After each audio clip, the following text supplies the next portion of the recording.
Hai Miss Elisa, hai teman-teman. Perkenalkan kami dari kelompok Pandangan Geografi Klasik yang beranggotakan saya Kane Eloy Simatupang, Ide, dan Netavia.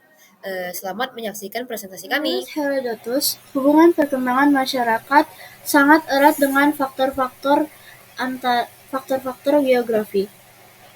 Ia menganjurkan untuk membuat penulisan hubungan antara keduanya.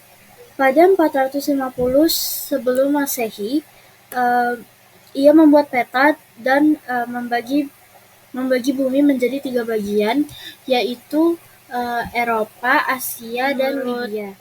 Anaximandros, pencetus pencetus peta bumi pada tahun 550 Masehi, dan bumi berbentuk silinder. Perbandingan panjang silinder dan garis tengahnya adalah 3:1. Ia juga mengatakan bahwa bagian bumi yang dihuni manusia menurutnya adalah sebuah pulau berbentuk bulat yang muncul dari laut. Lalu menurut Thales, ia menganggap bahwa bumi berbentuk keping silinder yang terapung di atas air, serta dengan bola hampa di atasnya. Pendapat ini hilang seabad setelah Parmenides mengatakan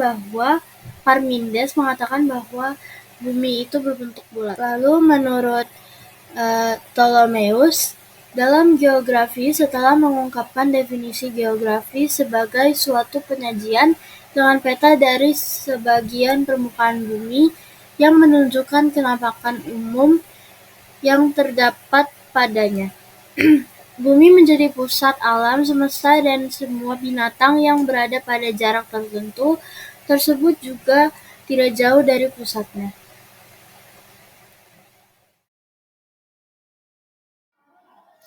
Oke, sekarang kita lanjut ke ciri-ciri geografi klasik. Yang pertama, keterhubungan dengan peta dan lokasi. Geografi klasik sangat bergantung pada peta untuk menggambarkan lokasi dan hubungan antara berbagai tempat. Peta ini seringkali bersifat skematis dan tidak terlalu akurat secara ilmiah. Yang kedua, pemisah wilayah. Geografi klasik sering memisahkan wilayah berdasarkan ciri-ciri fisik seperti gunung, sungai, dan laut. Wilayah seringkali dibagi menjadi zona-zona yang berbeda berdasarkan fitur-fitur ini. Yang ketiga, ada observasi langsung. Banyak pengetahuan geografi klasik berasal dari observasi langsung oleh pelancong, penjelajah, atau ilmuwan awal. Observasi ini seringkali bersifat subjektif dan dapat dipengaruhi oleh perspektif pribadi. Yang keempat, ada teori geosentris. Dalam konteks sejarah, banyak teori geografi klasik didasarkan pada model geosentris, di mana bumi dianggap sebagai pusat dari alam semesta. Model ini berpengaruh pada pandangan-pandangan tentang lokasi dan hubungan antara objek-objek astronomi dan geografis. Yang kelima, ada pengaruh budaya dan historis. Geografi klasik seringkali dipengaruhi oleh pandangan budaya dan historis masyarakat yang membuatnya. Ini berarti bahwa pengetahuan geografi bisa sangat bervariasi antara satu peradaban dengan peradaban lainnya. Yang keenam, ada keterbatasan teknologi. Geografi klasik tidak memiliki teknologi canggih seperti GPS, citra satelit, atau alat ukur modern. Ini berarti banyak informasi yang tersedia pada masa itu didasarkan pada metode yang lebih sederhana dan kadang-kadang kurang akurat. Yang ketujuh, ada pengertian tentang iklim dan vegetasi. Meskipun pengetahuan tentang iklim dan vegetasi ada, pemahaman ini seringkali terbatas dan tidak terperinci. Pengetahuan tentang bagaimana faktor-faktor ini mempengaruhi lingkungan seringkali didasarkan pada pengamatan langsung dan pengamatan lokal. Nah, yang kedelapan atau yang terakhir, keterlibatan mitologi dan legenda.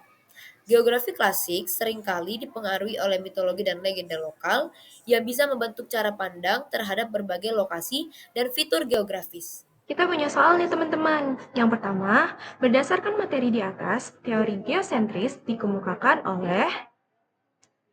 Yang kedua, geografi klasik bersifat dan dipengaruhi perspektif dikarenakan. Dan yang terakhir, siapa yang menganjurkan penulisan antara dua hal yang terikat dalam geografi? Selamat mengerjakan. Sekian presentasi dari kami, kurang lebihnya kami mohon maaf. Terima kasih.